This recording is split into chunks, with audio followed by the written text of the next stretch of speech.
신약성경 마태복음 20장 17절에서 19절 말씀입니다. 예수께서 예루살렘으로 올라가려 하실 때에 12 제자를 따로 데리시고 길에서 이르시되 보라 우리가 예루살렘으로 올라가노니 인자가 대제사장들과 서기관들에게 넘겨지매 그들이 죽이기로 결의하고 이방인들에게 넘겨주어 그를 조롱하며 채찍질하며 십자가에 못 박게 할 것이나 제3일에 살아나리라. 아멘. 언약을 따라서 52번째 십자가로는 주제로는 두 번째 시간입니다. 우리가 성경을 읽어라. 제가 성경 읽자 또 성경 읽어라라고 자주 말씀을 드리는데요. 왜 성경을 읽어야 하느냐 하면 성경은 하나님의 자기 계시입니다. 허리 쭉 펴시고 이쪽을 보시고 이름 부릅니다. 그러면 허리 쭉 펴시고 다시요. 잘 들어보세요. 성경은 뭐라고요? 하나님의 자기 계시예요. 하나님은 스스로 숨어 계시기에 사람이 찾아가서 알 수가 없어요. 인간이 스스로 하나님을 찾아가서 하나님이다라고 하는 순간 그 하나님은 뭐예요? 성경이 계시한 하나님이 아니고 자기가 상상하여 만들어내는 우상 하나님이 되어버려요. 심지어 하나님의 계시를 받았다는 이스라엘 백성들조차도 율법을 받았는데도 불구하고 하나님을 우상으로 섬겨버렸거든요. 그래서 성경이 하나님의 자기 계시다라는 말은 하나님께서 자기를 알려주시는 게 이 성경책이에요. 그러면 이 성경을 읽어야 되겠죠. 읽으면 하나님이 어떤 분이신지 하나님의 뜻이 무엇인지를 알려주시고 하나님의 뜻을 하나님이 이루어내신다라는 것도 알게 돼요.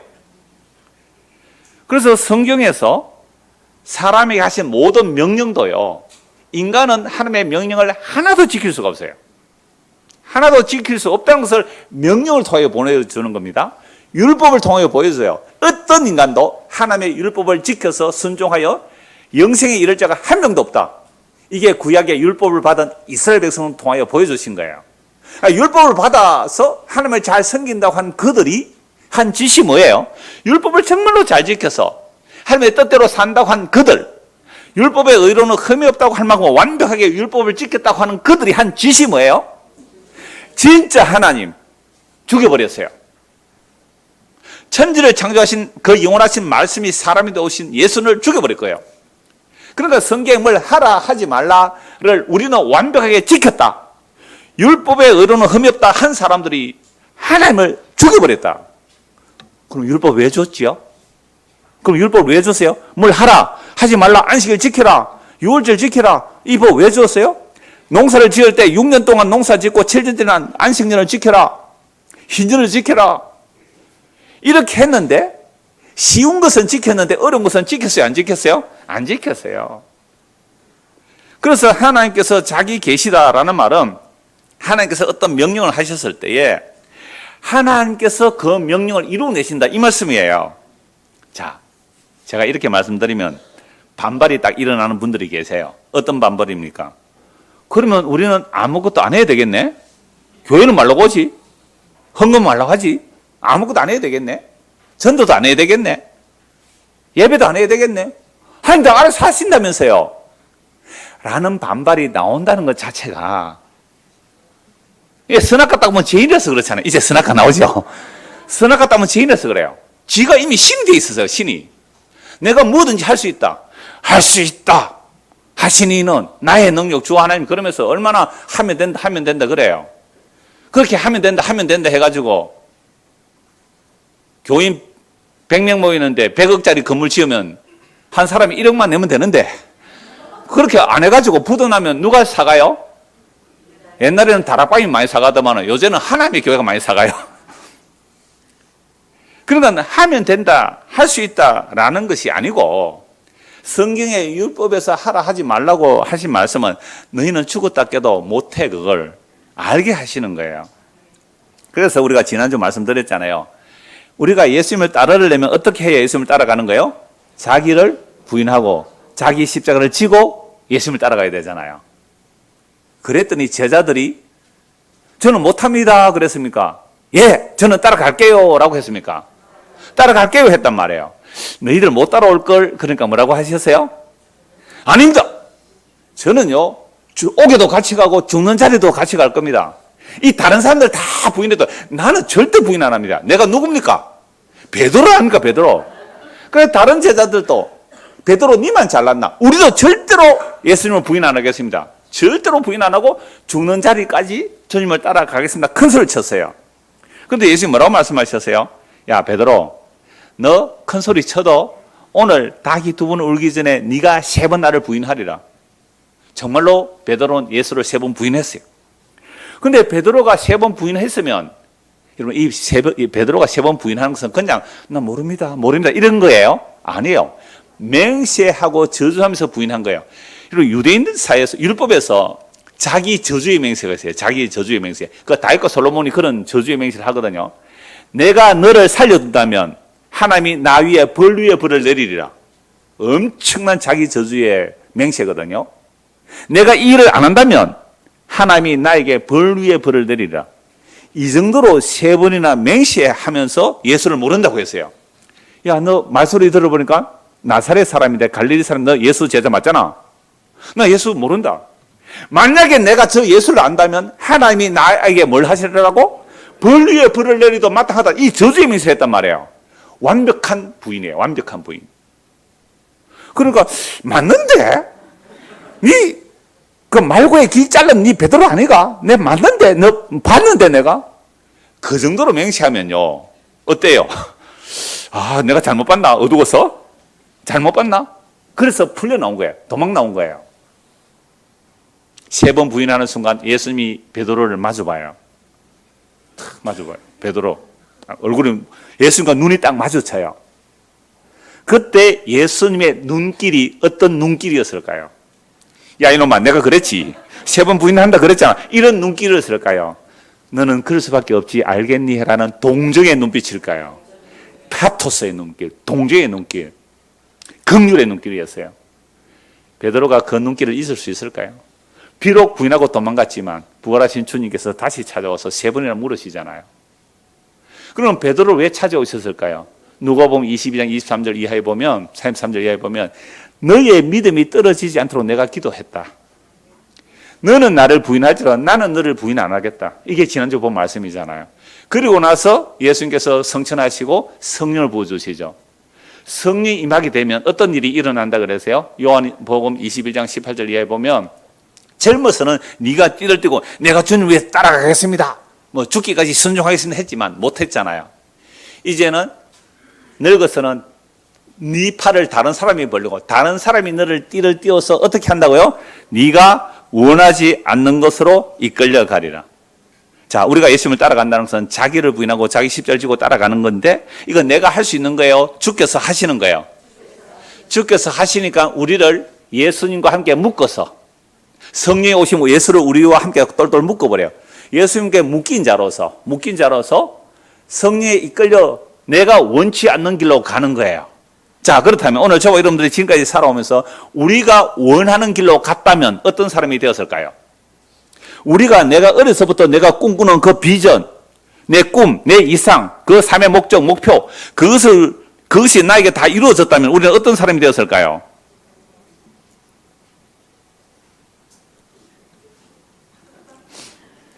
지옥 가는 길로 틀림없이 가고 있었을 거예요. 내가 원하는 길은 정말 나는 죄인이고 예수님의 십자가의 공로가 아니면 나는 절대 구원받을 수 없는 죄인입니다 라는 고백을 못하도록 이 세상 신이 막고 있어요. 그래서 자기를 부인하고 자기 십자가를 지고 나를 따라오라는 이 말씀조차도 누가 이루어 주시는 거예요? 예수님이 우리에게 이루어 주시는 겁니다. 이걸 예수 믿습니다라는 말이죠. 자, 그래서 우리가 자기를 부인하고 자기 십자가를 지고 주께 이끌려가는 그 삶을 우리는 못하는데 누구는 해내세요? 예수님이 해내시는 거죠. 오늘 보면 다시 보십시오. 마태복음 20장 17절입니다. 예수께서 예루살렘으로 올라가려 하실 때에 12제자를 따로 들이시고 길에서 이르시되 보라, 우리가 예루살렘에 올라가노니 인자가, 여러분 중고등 학생들 인자가 누구예요? 예수님이 자기를 말할 때 인자라고 사람의 아들이라 그렇게 표현해요. 인자가 대제사장들과 서기관들에게 넘겨짐에, 그럼 예루살렘에 올라가면 어떤 일이 일어난다고요? 대제사장과 서기관들이 예수를 넘겨준다. 누구에게요? 이방인들에게 넘겨주는 거야. 그래서 대제사 서기관들에게 넘겨짐에 그 대제사장 서기관들이 재판해서 또 빌라도에게 넘겨서 죽이기로 결의하고 이방인들에게 넘겨주어 그를 조롱하며 채찍질하며 십자가에 못 박게 할 것이나 제3일에 살아나리라. 그럼 예수님께서 예루살렘 왜 가시는 거예요? 십자가에 죽기 위해서 가시잖아요. 이게 자기를 부인하고 자기 십자가 지러 가시죠. 제자들은 따라와요? 못 따라와요? 말로만 하지 못 따라와요. 그러니까 예수님이 자기를 부인하고 자기 십자가를 지러 예루살렘에 올라가는 거예요. 이거 예수님께서 3번이나 말씀하셨어요. 오늘 여기에 마태복음에서만 3번째 거예요. 이미 앞에 마태복음 16장, 20장 다 말씀하셨고요. 16장, 17장에서 말씀하셨고 요 20장에서 3번째 말씀하시거든요. 자, 3번째 말씀하시니까 말리지를 못하죠. 첫 번째 예수님께서 내가 고난을 받고 죽어야 된다 그러니까 베드로가 어떻게 했어요? 예수님 죽으면 안 됩니다. 아니 예수님 죽으면 하나님의 나라가 어떻게 이루어집니까? 예수님이 능력을 가지고 적들을 물리쳐야 하나님 나라가 이루어지지요. 죽으면 안 됩니다. 절대로 그런 일이 일어나면 안 됩니다 하고 예수를 말리다가 베드로가 어떤 책망을 듣습니까? 사탄아 물러가라. 여러분 우리가 하나님의 일을 생각한다는 게요 사탄의 생각이에요. 우리가 평소에 이건 하나님의 영광이 될 거야. 이게 하나님의 뜻이야. 내 마음의 생각으로 이게 하나님이 기뻐할 거야. 라고 생각하는 우리의 사람의 생각이 누구의 생각과 똑같다고요? 사탄의 생각과 똑같아요. 왜? 우리는 이미 흠로가 죄로 죽은 자는요 사탄의 지배를 받아요. 우리 평소에 마음으로 생각하는 거 있죠.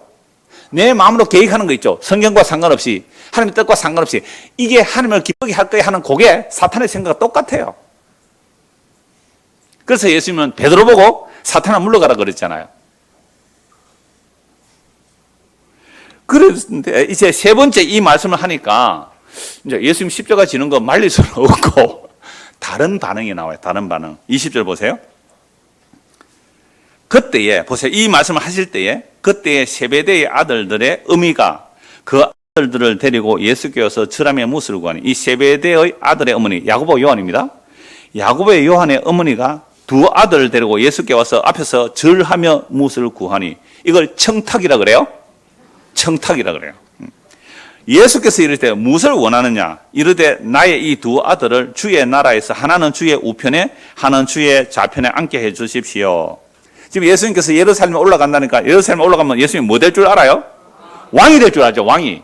왕 좌우편에 앉게 해달라는 거죠. 청탁을 하는 거예요. 완전 치맛바람이 이때부터 나왔어요. 엄마가 나와서 이 두 아들을 좌우에 앉게 해달라는 거죠. 22절 같이 한번 읽어볼까요? 예수께서 대답하여 이르시되 너희는 너희가 구하는 것을 알지 못하는도다. 내가 마시는 자를 너희가 마실 수 있느냐? 그들이 말하되 할 수 있나이다. 여러분 우리는 우리가 구하는 것을 알지 못해요. 우리는 우리가 구하는 것은요 마귀에게 유혹받아서 보암직하고 먹음직하고 세상이 영광이 될 것을 구하지 그 나라와 그를 구하지 못하는 자들이에요. 그냥 우리가 평소 기도하면요 그 기도의 내용은 마귀에게 시험받은 그 내용들을 기도하는 것이지 자기를 부인하고 자기 십자를 지고 주의 뜻이 내 안에 이루어지기를 그렇게 기도하는 기도가 없다 이 말이에요. 우리 교회 동무하신 어떤 분이 4개월 지나서 신방을 해달라 해서 신방을 했습니다. 그분이 그 얘기를 해요.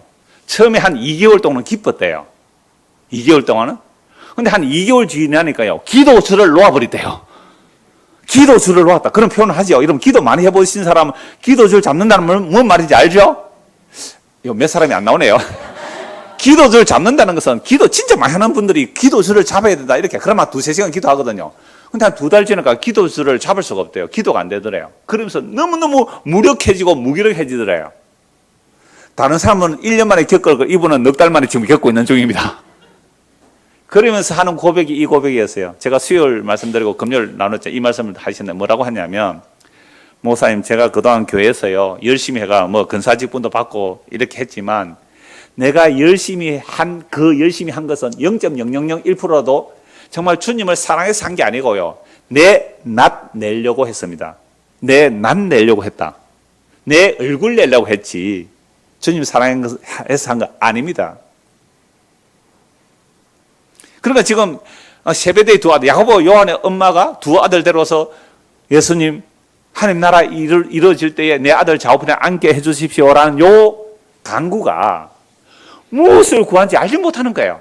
야, 네가 지금 기도하는 거, 네가 나에게 구하는 거, 그거 너는 뭔지 알지 못하고 구한다. 너 내가 마시는 잔 마실 수 있니? 이게 무슨 잔이에요? 십자가거든요. 너 나와 함께 십자가 질 수 있니? 예, 질 수 있습니다. 요 대답은 베드로가 한 대답과 똑같아요. 내가 오게도 가고 주와 함께 죽는 자리에 가겠습니다. 이거 사자성어로 하면 뭐예요, 중고등학생들? 고진감래. 맞죠? 괴로움을 참고 참으면 마지막에 단 것이 오리라. 열심히 괴로움을 참아서 주님과 함께 따라가면 나중에 주님과 함께 영광 받으리라. 이러고 따라간 거예요. 너 내가 마시는 잔, 십자가 잔 마실 수 있니? 예, 마실 수 있습니다. 대단하죠, 대답이? 그들이 말하되 할 수 있습니다. 할 수 있습니다. 23절. 이르시되 너희가 과연 내 잔을 마시려면 마실 수 있겠지? 십자가 질 수 있겠지? 함께 죽을 수 있겠지? 그러나 내 좌우편에 앉는 것은 내가 주는 것이 아니라 내 아버지께서 누구를 위하여 예비하셨던지 그들이 얻을 것이니라. 아니, 예수님과 함께 십자가에 죽는데 그 죽었다고 좌우편에 앉게 해주는 것은 아니다. 여러분들 예수님과 함께 죽을 마음이 있어요, 없어요? 이렇게 말하면.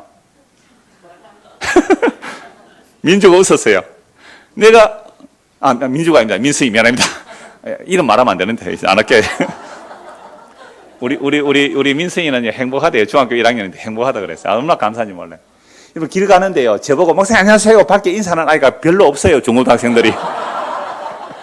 근데 지난주에 우리 민승이가 목사님 안녕하세요 하는 거예요. 얼마나 기뻤는지 몰라요. 아직 사춘기가 안 한 것 같아요. 아니면 사춘기가 지나갔던지. 하여튼 행복하시기를 바랍니다. 뭘 하다가 웃었다는 것은 알아들었단 말이에요.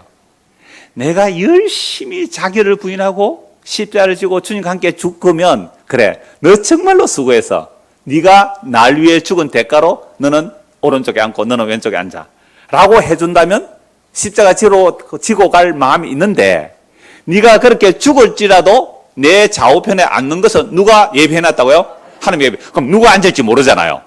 그러면 순종하고 싶은 마음이 있습니까, 없습니까? 없죠. 없죠. 제가 가끔 이런 얘기를 할 때, 복음을 전할 때 이런 비유를 말씀드려요. 그러면 영국에서 산업혁명이 일어나고 자본주의가 발달했을 때요, 여러분 12살 아이가 12시간 일했는데 자기 하나 입에 풀칠밖에 못했어요. 그 정도로 자본주의의 피해가 컸거든요. 그때 나온 이론이 뭐예요? 칼막스라는 이런 사람이 공산주의가 나왔어요. 그래서 자본주의 피해를 말하면서 노동의 가치를 드러내고 이랬는데요. 근데 그렇게 해서 사람들이 많이 공산주의를 따라갔는데 공산주의가 100년 만에 망해버렸네요. 왜 망했을까요? 똑같이 일해서 똑같이 가져가자. 그러니까 자기 텃밭은 거름을 줘서 잘 키우는데 공동농장은 어떻게 해요? 대충 키우니까 전혀 농사가 안 되는 거예요. 망해버렸죠. 그럼 공산주의가 왜 망인지 아세요? 공산주의는 유물론자예요. 여러분 유물론이 뭔지 아세요?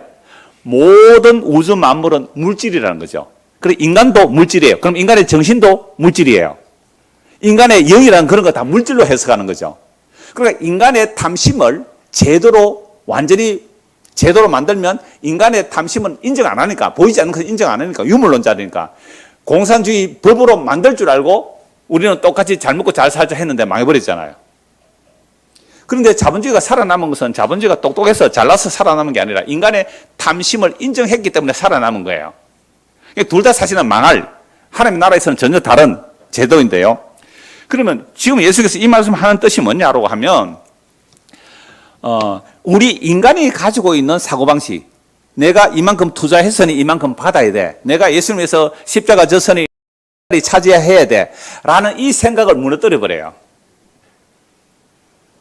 이렇게 무너뜨려 버렸는데도 주님을 위하여 만약에 죽기까지 헌신 충성하는 사람이 나왔다면 그건 그 사람이 어떤 대가를 바라보고 한 거예요? 아니면 하나님의 은혜에서 감사해서 한 거예요?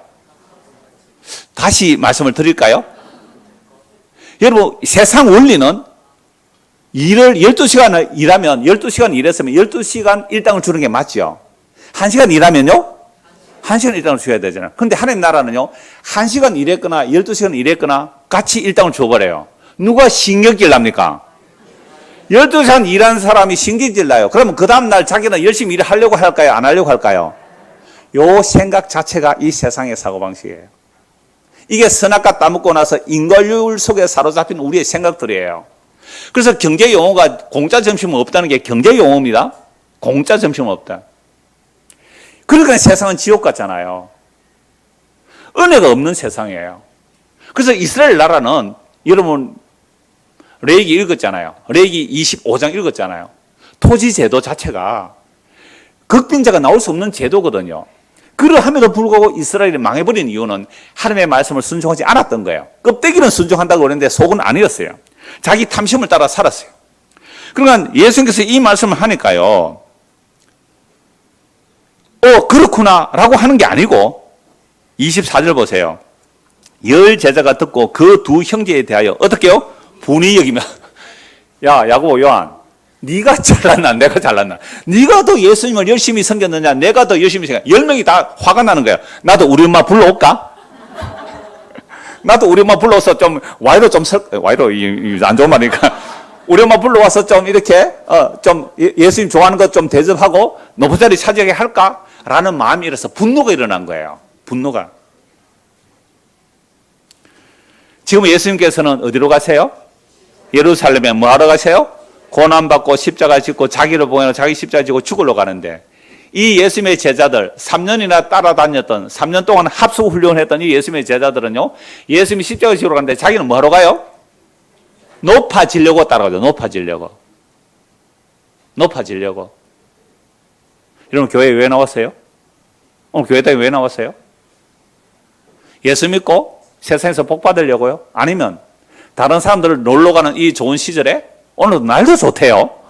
어제는 비 왔는데 오늘 날도 좋더라고요. 이 좋은 날에 예배당에 와서 그래도 내가 참고 하면 예배당에 안 다니는 사람보다는 내가 천국 갈 확률이 높을 것이고 천국의 상이 더 높을 거 아니냐? 혹 이런 생각 없으세요? 아니면 예배당에 나와서 나의 자아를 확장하려고 나왔어요? 자기를 부인하려고 나왔어요? 여러분 윤리 또는 철학자들의 이야기는요. 행복이 뭐냐라고 할 때에 행복을 이렇게 말합니다. 자아 실현이 완성되는 것. 그러니까 우리가 교회를 오기는 왔는데 교회로 와서 자기를 부인하러 왔습니까? 자기를 긍정하러 왔습니까? 여러분 속으로 대답하십시오. 우리가 오늘 교회로 모였다면 나를 부인하려고 왔습니까? 나를 긍정하려고 왔습니까? 나의 자아가 부서지기를 원합니까? 내 자아가 실현되기를 원합니까? 그 윤리적 개념에서 인간의 행복이 자아 실현에 있다고 합니다. 그 자아 실현이라는 단어를 검색하면 이렇게 되어 있어요.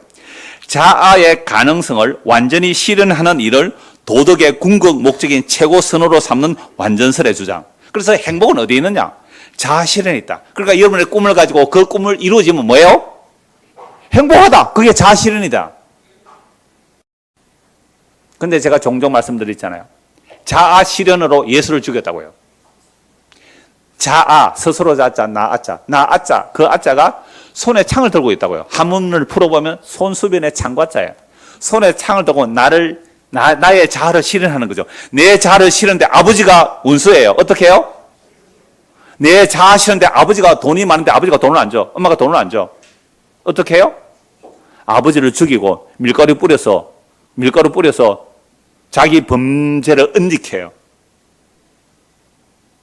그런데요, 그 엄마 아빠는요, 자기 죽이는 아이가 푹 찌르다가 잘못해가 손가락에 손톱이 좀 잘렸어요. 엄마가 죽으면서 그 아이의 범행을 감추려고 그 손톱을 꼴깍 삼키고 죽었어요. 공공의 적. 영화에 나왔어요. 실제로 나는 지금 우리 아버지 엄마가 돈이 많은데 빨리 유산 안 물려주니까 빨리 죽이고 유산 받고 싶어서 아버지 엄마를 죽였단 말이에요. 이런 일이 실제로 이 우리나라에 일어나요? 안 일어나요? 일어났단 말이에요. 왜요? 내 자아 실현에 아빠 엄마가 뭐가 돼요? 방해되니까 칼로 찔러 죽인 거예요. 이게 실제로 일어나는 거예요. 자아 실현이라는 게 얼마나 무시무시한 건지 아세요? 그래서 내 손에 창을 들고 내 자아 실현을 위하여 내 욕망을 위하여 내 방해되는 인간들을 죽여버렸단 말이에요. 제가 금요일 공부하면서 이런 말을 들었어요.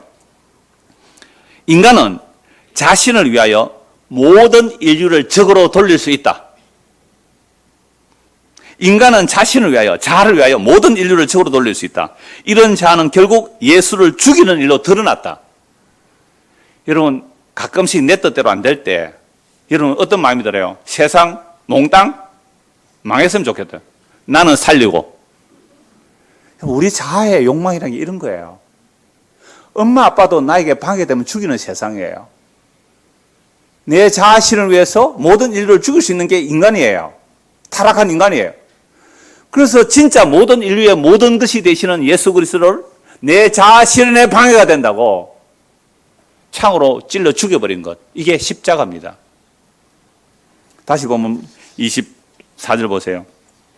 열 제자가 듣고 그 두 형제에 대하여 분이 여기거늘 서로서로 높아지려고 경쟁하니까 분노하는 거예요.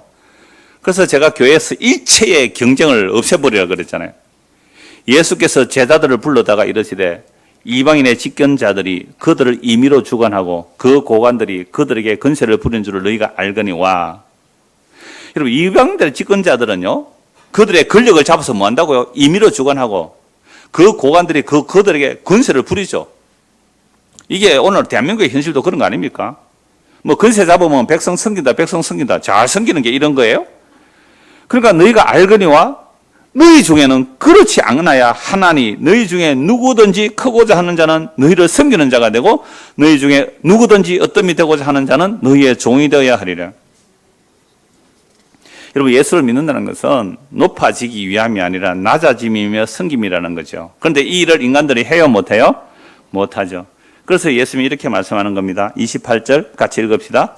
인자가 온 것은 섬김을 받으려 함이 아니라 도리어 섬기려 하고 자기 목숨을 많은 사람의 대속물로 주려 함이니라. 무릇 모든 종교는 내가 신을 섬김으로 내가 원하는 것을 받아내려고 하는 게 신을 섬기는 거예요. 우리가 교회당에 나와서 예수를 섬기겠다고요. 하나님을 섬기겠다고. 왜 섬기는데요? 여러분, 하나님 왜 섬겨요? 예수 왜 믿어요? 내가 원하는 거 받아내려고. 그게 구원이라면 구원조차도 우리의 욕망이 되잖아요. 죄인이 지옥가에 마땅한. 그래서 예수 믿고 구원받는 것도 은혜예요. 우리의 행위나 노력으로 절대 받을 수가 없어요. 그래서 예수님이 오신 이유가 뭐냐면 섬김을 받으러 온 게 아니라는 거예요. 그러니까 지금 12제자가 예수님과 함께 예루살렘에 올라가면서 누가 먼저 예수님을 잘 섬겨드리나? 예수님 뭐 좋아하시지? 예수님은 채식을 좋아한다. 그럼 채식을 갖다 드릴까? 예수님이 취향이 뭐지? 예수님이 취향이 뭐죠? 커피를 좋아하시나? 클래식 음악을 좋아하시나? 예수님 취향이 뭐예요? 여러분, 예수님의 취향은 아버지 뜻을 이루는 게 예수님의 취향이에요. 그러니까 예수님이 뭘 좋아하실지 모르는 거죠. 그러면서 누가 예수를 더 잘 섬기느냐? 경쟁하면서 가요. 12명의 제자들이. 예수를 잘 섬겨드려서 뭐 하려고요? 반대급부 받으려고. 이걸 무릇 모든 종교가 하는 일이래요. 이게 인과율이에요. 내가 바쳐서니 내어나가는 거 아닙니까? 내 11조 했으니까 복 내놔라는 거 아니에요. 내 기도 많이 했으니까 내 기도 응답해달라는 거 아니에요. 이게 내가 주님을 섬겨드림으로 뭔가 반대급부를 받겠다고요. 어떤 분이 오셨어요. 자꾸만 어느 교회를 섬긴다, 어느 교회를 섬긴다 그래서 집사님, 어느 교회를 섬기기 전에 당신이 먼저 섬김을 받아야 된다는 사실을 먼저 아세요. 주님이 우리를 섬겨주는데 어떻게까지 섬겨주셔야 되는 거예요, 우리는? 28절, 인자가 온 것은 섬김을 받으려 함이 아니라 도리어 섬기려 하고 자기 목숨을 많은 사람의 뭐로요? 대속물로 주랍니다. 예수님이 우리를 섬겨주러 오셨는데 어느 정도로 우리를 섬겨야 되느냐면 자기 목숨을 내어줘야 우리를 섬겨주시는 거예요. 그럼 나는 예수님께 뭐라고 말해야 예수님을 대접해 드리는 거예요? 주님, 나는 당신의 살찢으심과 피 흘리심, 그 십자가의 죽음으로 나를 섬겨주셔야 합니다. 이게 예수님을 섬겨드리는 거고 이게 예수님을 대접하는 거 아니에요? 아니, 예수님 우리를 죽음으로 섬겨주러 왔는데 예수님 날 위해 죽지 않아도 되니까 내가 예수님에서 뭔가 섬겨드릴게요. 아스라. 내가 늘 섬겨줘야 돼. 내가 늘 섬겨줘야 돼. 내가 십자가에 죽기까지 너를 섬겨야 돼. 나의 섬김을 받는 자들이 내 백성이고 내 몸이 되는 거야. 그래서 내 살을 먹고 내 피를 마시라. 그게 내 몸이라는 거잖아요. 여러분, 이 섬김을 받는 거, 이게 아까 세례 찬송이기도 하고요, 성찬의 찬송이기도 하고 해요. 이게 가장 중요합니다. 자, 그런데 문제는 우리는요, 십자가가 별로 그리끼지 않아요. 우리 금요일 공부할 때 그 예수의 마지막 말들, 플레밍 러틀리지가 지은 책인데요. 이분은 성공회 목사이기도 하고 교수이기도 해요. 성공회는 개신교예요. 영국 성공회 아시잖아요. 그쪽 계통인데, 물론 카톨릭 의식이 좀 많이 남아있기는 해도 개혁교회예요. 근데 이분이 십자가 처에는 이렇게 두꺼운 책이 있어요. 제가 그거 작년인가 사서 보고요. 얼마나 은혜 받은지 몰라요.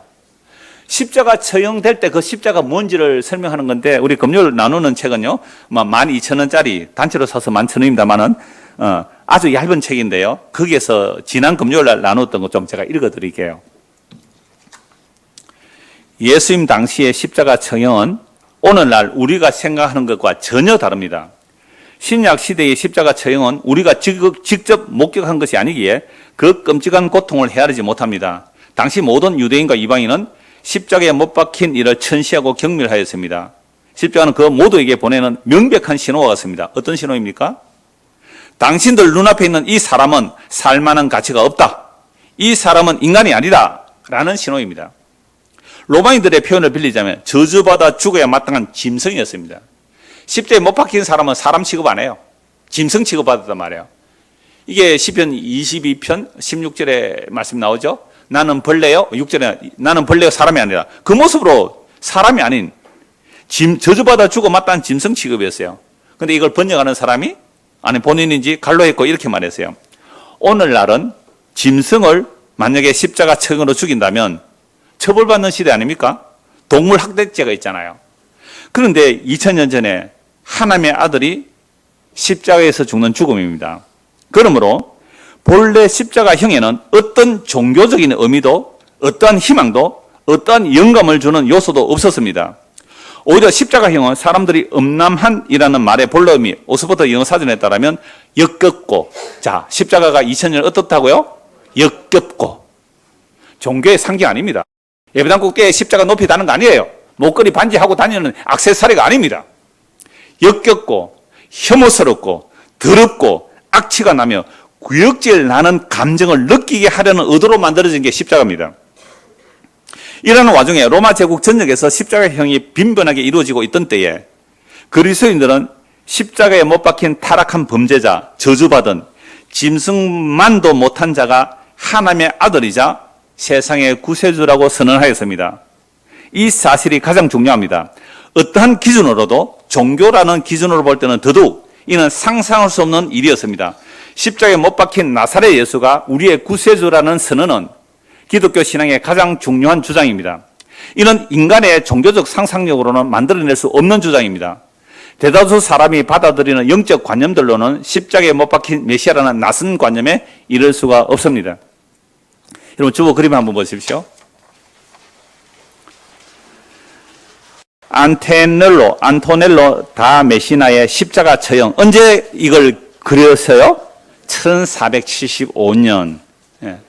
1400. 그러니까 종교가 일어나기 전에 가톨릭 시대죠. 그때의 그림을 그렸는데 여기에 여러분들이 굉장히 종교적 색채가 가미되었다라는 것을 어떤 것으로 보면 알 수 있어요? 십자가 너무 뚜렷하죠. 양쪽의 강도는 뭐예요? 그냥 나무에 달려 죽잖아요. 그냥 나무에 달려 죽어요. 오히려 율법에 의하면 나무에 달려 죽는 자는 저주받은 죽은 자다. 근데 예수님이 이제 십자가로 말씀하시니까 너무 십자가 분명하게 그려놓았는데 밑에 또 두 여인이 뭐예요? 굉장히 종교적 분위기가 나오잖아요. 십자가에 죽은 예수 앞에서. 이건 종교적 색채가 이미 굉장히 가미된 그림이에요. 근데 다행인 것은 예수의 얼굴 한번 보십시오. 좀 작아서 잘 안 보이지만 꽃미남이에요. 퉁퉁 부어서 고통받는 모습이에요. 퉁퉁 부어 고통받는 모습이에요. 이건 잘 그렸어요. 여러분 여기서 이 십자가를 바라보고 어떤 종교적 감정이 나오는가? 아니에요. 이보다 더 처참하게 그려야 돼요. 더 처참하게. 역겹고, 아까 읽었던 그 내용대로 이 십자가를 바라볼 때는 어떻다고요? 역겹고 혐오스럽고 더럽고 악취하는 구역질나는 감정이 느껴져요. 무슨 종교가 나오고 있어요, 이 십자가에서. 그러니까 이렇게 진절머리치는 이 십자가를 놀랍게도 초대교회 때 사도들이 이 복음을 전했어요. 너희가 십자가에 못 박은 예수를 하나님이 주와 그리스도가 되게 하셨다. 그래서 우리가 지난주 금요일 이걸 나눴는데요. 예수님이 십자가로 대속하실 그때 시대에 우리가 그 시대에 살았더라면 우리도 예수님을 믿을 수 없었어요. 그런데 지금은 십자가로 하면 뭐예요? 교회당 표지가 있고 별로 그리낌이 없잖아요. 2000년대 십자가는요, 이건 너무너무 그리끼고요, 말도 못하게 하는, 그렇게 관심 없는 그런 십자가였단 말이에요. 그런데 2000년이 지나니까 지금은 십자가는 왜곡되고 종교적 색깔로 덧칠이 되어 있죠. 그럼 예수님 당시의 십자가는 전혀 종교적일 수가 없습니다. 끔찍하고 혐오스러운 십자가입니다. 그런 시대에 성령이 임한 사도들이 전한 복음은 뭐예요? 너희가 십자가에 못 박아 죽인 예수, 제가 아까 자아실현이라고 그랬잖아요. 우리의 자아실현으로 죽일 수 있는 게 인간입니다. 모든 인류를 만드신 예수 그리스도, 만유 전부가 되신 예수를, 우리의 죄가 그를 죽였다는 거예요. 그런데 그 예수를 하나님이 살려버리네요. 그럼 우리가 틀렸다는 거예요. 모든 인류가 틀렸다는 겁니다. 모든 인류가 잘못됐다는 거죠. 하나님이 예수를 살려버려요. 그리고 주와 그리스도가 되게 하셨다라고 전합니다. 이것은 가장 미련하고 어리석은 방식의 전도가 되죠. 오늘날 우리가 십자가를 지고 간다는 말은 어느 정도 이해를 해요. 심지어 조직 폭력배들도 야, 네가 십자가 지라. 그럼 뭐예요? 다른 사람의 죄를 네가 짊어지고 감옥에 가라. 이렇게 이해할 만큼 대속의 의미가 있어요. 대신 담당하는 의미가 있어요. 그러나 2000년 전에 십자가는요, 혐오스럽고 끔찍해서 고개를 도리지고 침 빼고 돌아서는 게 맞단 말이에요. 근데 왜 그런 시대에 사도들은 십자가에 못 박히신 예수를 전했을까요? 십자가에 못 박히신 예수 외에는 알지 않기를 원했다고 할까요? 그 혐오스럽고 끔찍한 십자가 외에는 알지 않기를 원했다고요. 그러니까 하나님의 모든 영광, 창세전에 있었던 하나님의 모든 영광은 이 역사 속에 나타낼 때는 십자가라는 그 안에 감춰두신 거예요. 하늘의 모든 신성한 신령은 충만한 것이 예수 안에 있고, 그 예수가 십자가에 못 박힘으로 하나님의 자기 백성만 그 십자가 안에서 일어난 하나님의 약속들, 제사함과 영원한 생명과 새하늘과 새 땅과 그 하늘의 영광의 기업과 하나님의 긍휼과 그 자비와 그 은총과 그 사랑이 어떠함을 알도록, 세상 사람은 모르도록 감춰놓은 거예요. 그래서 십자가는 비밀이에요. 근데 이 십자가를 오늘날 이렇게 혐오스럽고 끔찍한 것으로 전하는 게 아니라 종교적 덫을 해서 십자가를 부적처럼 사용하고 있어요. 드라큘라 영화에 십자가가 놀라고 도망가는 거 순 영화입니다. 십자가 형상 갖다 대보세요. 드라큘라가 더 잡아먹을 거예요. 속지 마세요. 그런 거예요. 종교적 상징, 종교적 상상이 만들어낸 거예요. 그래서 오히려 우리나라에서 만든 영화는 나아요. 십자가 갖다 대면 십자가 든 사람 막 공격해요.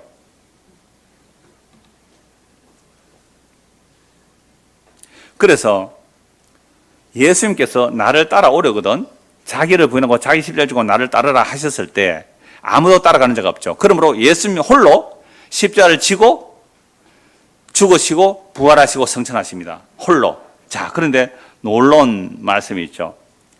예수님께서 십자가 지실 그때에 수백 명, 수천 명이 다들 십자가에서 처형당했잖아요. 그러니까 아무도 예수 십자가를 중대하게 여기지 않았습니다. 그러함에도 불구하고 성령한 사도들이 십자가에 못 박히신 그 나사렛 예수가 주와 그리스도시며 하나님의 아들이라고 그렇게 선포했어요.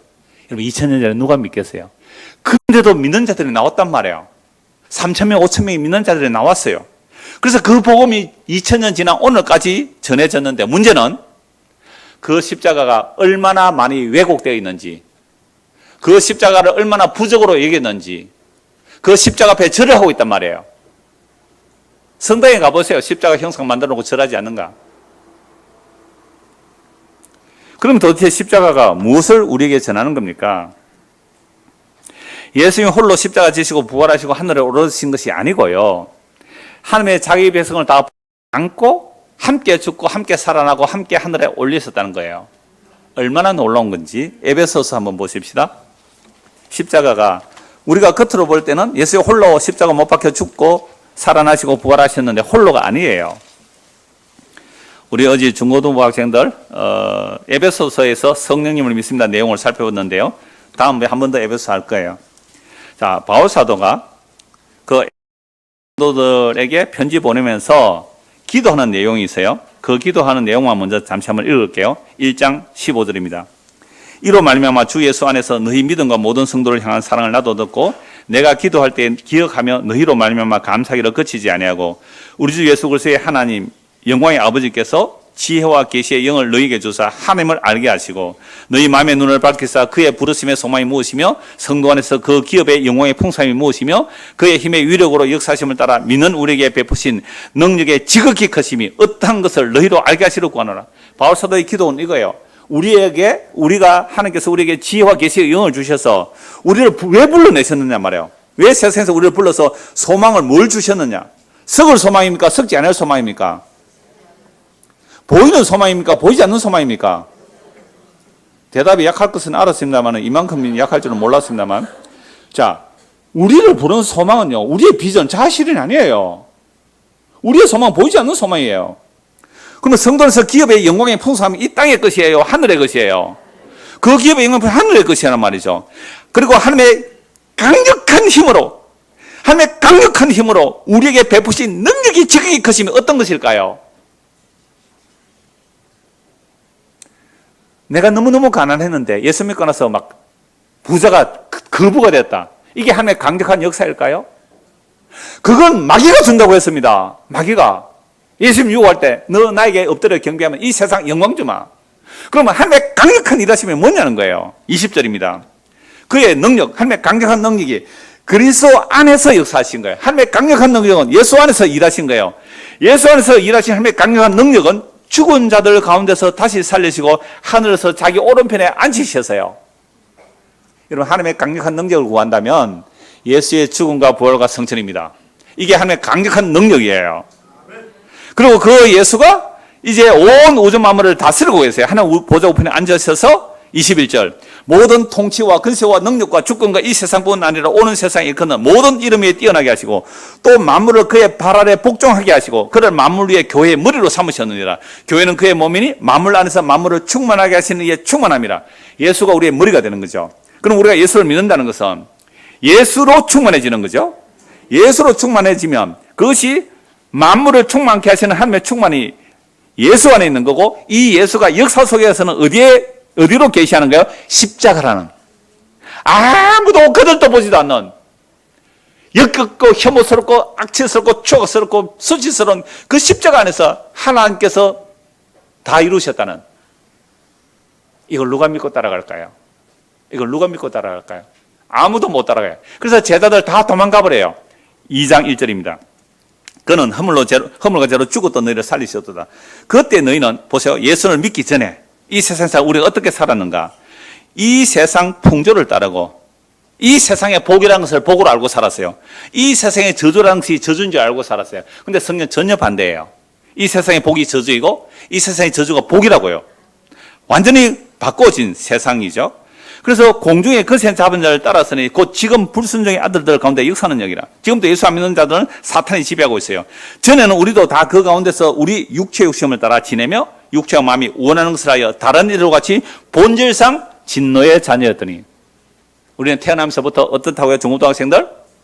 본질상 진노의 자녀. 얼마나 무서운지 아세요? 본질상 진노의 자녀의 특징이 뭐예요? 내 마음과 내 육체가 원하는 대로 살아가는 거. 내가 이름은 안 부르겠다. 내하고 눈 아이텍 돼서 지난주 왜 교회 안 와서? 내 육체와 마음이 원하는 대로 했지? 요거 했다고. 요게 본질상 진도의 자녀라. 이거요, 심각하게 받아들이세요. 내 육체와 마음이 원하는 대로 사는 본질상 진노의 자녀예요. 그냥 내버려 두면 어떻게 해요? 그렇게 본질상 진노의 자녀로 살다가 어떻게 해요? 영원한 진노의 자리가 어디예요? 둘째 사망이란 지옥이에요. 지난주 우리 지사님 장례식 갔을 때에 그 무덤에 이제 하간 해놓고 이제 예배를 하는데요. 저는 항상 그때 뭐 복음자는 얼마나 좋아요. 죽음의 자리니까. 어떤 청년이 서 있어요. 몇 살이에요? 하니까 20살이에요. 20살? 고인과 어떤 관계 하니까 정손자래요. 당신 예수 믿어요? 안 믿는데요. 당신 지금 살아있으나 죽은 자입니다. 20살 보고 니 죽었다 그래버렸어요. 너 이대로 살다가 죽으면 영원한 둘째 사망에 간다. 죽기 전에 회개하고 예수 믿어라. 그 얘기 했어요. 제가 눈치 볼 거 뭐 있어요? 나무 장례식 뭐 참으로 끼었든지 뭐 초를 끼었든지 뭐 결혼식에도 이렇게 하니까 저보고 주례 해달라고 안 그러잖아요. 얼마나 감사한지 이제는. 그러니까 보세요. 우리가 이 땅에 살아가면서 우리 마음과 육체가 원하는 대로 하고 사는 이것이 본질상 진노의 자녀라고 인식을 못해요. 내 마음과 내 육체가 원하는 것을 주세요, 주세요. 어디 왔어요? 교회당에 왔어. 교회당에 와서 구하는 게 내 육체와 마음이 원하는 것을 달래요.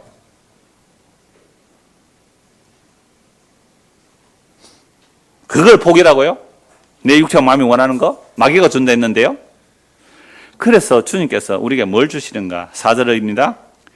긍휼이 풍성하신 하나님이 우리를 사랑하신 그 큰 사랑 인하여 허물로 죽은, 그래서 본질상 진노의 자녀는 우리를 그리스도와 함께 살리시고, 우리는 허물과 죄로 죽어 있기 때문에 죄가 없는 하나님의 아들이 죄가 되셔서 우리의 죄를 짊어지시고 우리의 죽음 아래 온 거예요. 허물과 죄로 죽은 우리 안으로 오셨단 말이에요. 허물로 죽은 우리를 그리스도와 함께 살리시고 너희는 은혜로 구원을 받은 것이라 함께 일으키시고 그리스도 예수 안에서 함께 하늘에 앉히셨어요. 에베소 1장에서는 하나님의 강력한 일하심이 예수의 죽음과 부활과 성천인데요. 놀랍게도 에베소 2장에 오니까 그 예수 홀로 죽고 홀로 부활하고 홀로 하늘에 앉힌 게 아니라 하나님 모든 자기 백성을 품에 끌어안고 우리의 죽음 안으로 와서 우리를 끌어안고 함께 죽고 함께 살아나고 함께 품에 안아서 하늘로 올라가는 거예요. 하늘 지성소로 올라가는 거예요. 그래서 구약의 제사장이 12보석을 가슴에 달고 양쪽 어깨에 12보석을 붙이는 이유가 뭘까요? 모든 하나님의 백성을 대제사장의 품에 안고 지성소로 올라가는 것. 예수님이 이 땅에 오셔서 우리를 품에 안으시고 함께 죽고, 중요한 게 뭐예요? 함께입니다. 함께 죽고 함께 살아났고 함께 하늘에 앉힌 거예요. 이게 묵시적 완성이라 그래요. 이건 시간과 공간을 초월하시는 하나님 외에는 하실 수 없는 이야기예요. 그래서 예수님의 십자에서 일이 일어났는지 베드로가 보았고요, 바울 사도가 보았고 사도 요한이 보았어요.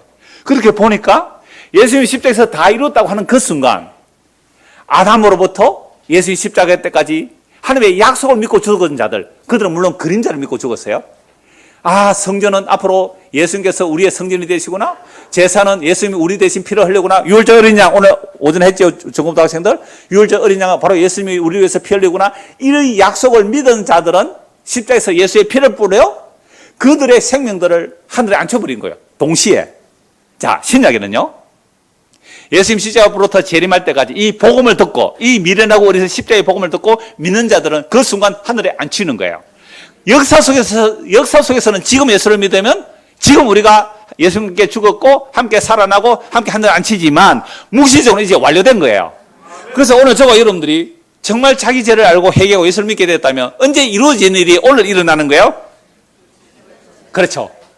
침뱉음 당하고 조롱 당하고 수치스럽고 역겹고 모든 사람의 고개를 절레절레 흔들어버린 그 십자가에서 예수님이 죽으시면서 다 이뤘다는 그 다 이루음의 은혜가 우리에게 주어지고 있는 거예요.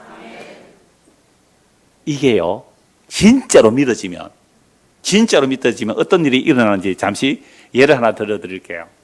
지난주에 광주에서 세 분이 오셨어요. 교제를 하는데, 오래전부터 광주 모임에 오신 분들이고 교제를 하는데, 이분이 한번 암이 나왔다가 이제 치료를 받았대요. 근데 또 재발이 됐다는 거죠. 물론 암은 여러 종류 있어요. 간단한 암도 있거든요. 간단하게 수술하면 고칠 수 있는 그런 암이기는 했어요. 그래도 여러분들 암 그러면 어때요? 가슴이 덜컥 무너지잖아요. 그래서 병원에서 연락 와서 당신 이거 검사한 것이 또 이렇게 발견됐으니까 치료하러 오라 그러더래요. 근데 이미 자기 딸하고 약속이 있어서 외국에 한 달쯤 살고 와야 될 일이 있어서 가야 될 때 여러분 어떻게 하겠어요? 암이 재발되었어요. 치료해야 돼요? 약속 취소하고 치료할 거예요? 아니면 딸한테 갈 거예요? 뭐 알아서 치료하러 가야 되겠죠, 자연스럽게. 그런데 뭐 암 그거 별 거냐? 라고 하면서 그냥 요 말씀이 그 설교 듣다 이 말 정말로 믿어졌대요. 뭐 죽으면 천국인데 하늘 안 쳐지는데 하고 한 달 갔다가 왔대요. 그리고 이제 병원에 갔더니 검사해보는 거 괜찮다 그러더래요. 또 이 말 하면, 야, 자, 믿음으로 하면 이제 암도 낫구나. 제발 일반은 하지 마세요. 이 사람이 암이라고 하는데도 불구하고 선약을 하고 한 달 넘게 갈 수 있었던 그 마음이 어디에 있었느냐 이 말이에요. 뭐예요? 그렇죠. 내가 그래서 함께 죽었고, 그래서 함께 살아났고, 그래서 함께 하늘에 앉혀졌잖아요. 어제, 지난주에 그 이상구 박사님하고 통화를 한번 했어요. 우리 울산에서 오신 분이 계신데, 한 3, 4년 전에 제가 설교 시간에 예를 한번 들었죠. 그 중앙지, 일간지의 밑에, 일간지 신문에 한번 돈 많이 나와요. 그게 누가 이제 협조해서 그렇게 광고를 했다는데, 이상구 박사가 안식교에서 커밍아웃 한 거죠. 안식교에서 나왔다고 하면서, 안식일의 주인은 예수입니다라고 하면서 안식을 지켜서 구원 얻는 게 아니고, 예수 믿어서 구원을 얻습니다. 제가 인용한 거 기억나세요? 한 2, 3년 전에 인용해, 이제 우리 울산에서 오신 분들이 그분하고 이렇게 교제가 계속 있어요. 겉에 같을 때 나오셨으니까. 그래서 가서 이제 제 이야기를 했는가 봐요. 그러니까 그 이상호 박사님이 저 이야기를 하더래요. 저 설교를 들었다고요. 이름이 상자예요. 내 족학렬이고요. 내가 우자학렬인데요. 하여튼 그래서 교제했는데 무슨 얘기를 제가 이 말씀 드리려 하냐면, 안식일을 지켜야 구원받는 줄 알았는데 그게 아니라는 것을 알고 예수 믿어야 구원받는 하는 거죠. 이건 정말 기적이에요.